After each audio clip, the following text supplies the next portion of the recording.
going to call this part Price Shoppers Part 2. The reason why is this is kind of something that it slops over into so many different scenarios that I've run into with the shops. They say that it looks like a price shopper's paradise. We covered that in the last one, and a couple of other things, but I want to kind of illustrate something because it really does. It drills into sort of this crazy mentality that they have. That makes sense if you look at the sort of the surface area evidence for it, but once you go below that surface, it's a completely night and day difference. I'll give you an example. Well, Chicagoland area, we've got 4,000 shops, all right? These shops are pretty much, they look the same, they offer the same stuff, they're advertising in the same ways, or not at all. And they're advertising the same general group of consumers. New Movers Program. Not necessarily just that one, that's the one that I can think of off the top of my head. But when I had the house in Elgin, within the first week after we closed on that, it was, I got so much direct mail from the locals, and 90% of it were from service shops. I could have made another person out of a stack of them. I mean, literally, if I had just condensed it down into one solid mass, it would have. I probably could have found some mad scientist to breathe life into this thing. But the point I'm making here is not that you can animate paper tissue, but that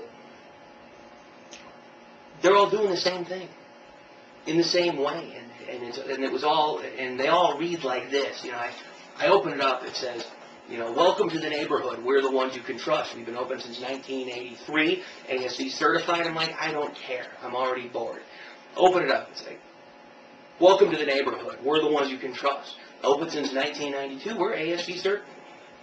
To get the third one, welcome to the neighborhood. We're the ones you can trust. We have your children. They're in the basement. We're going to kill them if they don't get it. It's like, wow, honey, we found an honest mechanic.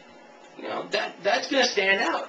I mean, it's kind of crazy and negative, but it would kind of work.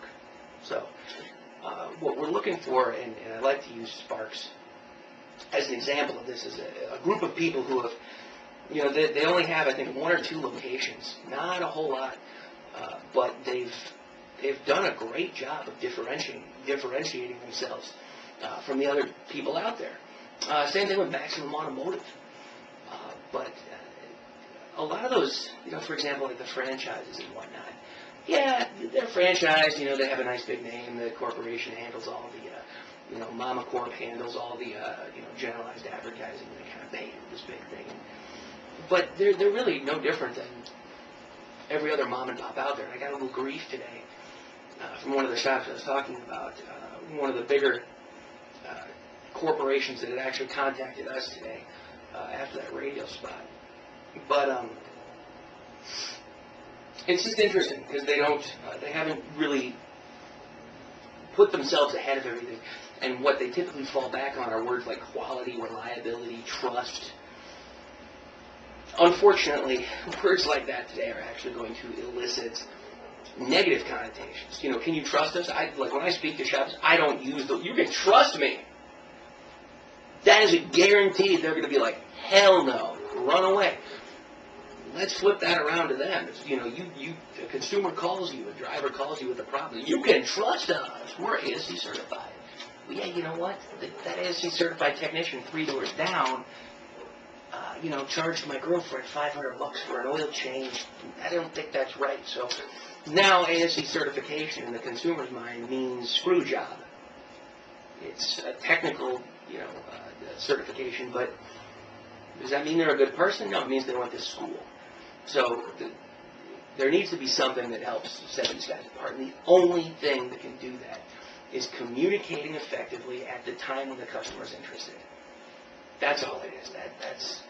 That's what's going to set them apart. That's what's going to get back to my original point about the price shoppers. The reason the price shoppers are just coming in like vultures on a dead carcass, because that's what this looks like.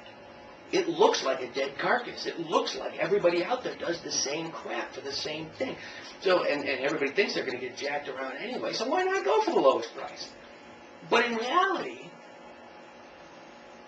if you go with the lowest price, you're probably exponentially increasing the likelihood that you're going to get screwed.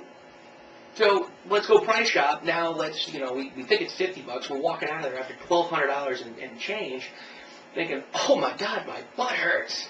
What went wrong here?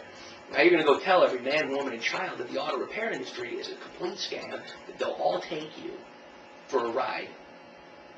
But had the good guys out there communicated more effectively and learned how to position themselves appropriately so that they still get the price that they're asking for, but the concept of what they're able to do for that consumer gets in there, whole new world of possibilities.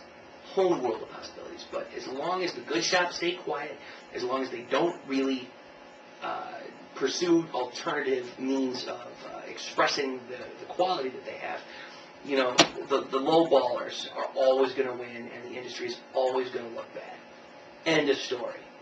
So I don't know if it's possible, you know, to convey that message when you're speaking to shops, but that's, you know, that's where they are right now. We can help them. So Price Shoppers Paradise, not so much. You know, it's unfortunate that they've really created their own Price Shoppers Paradise.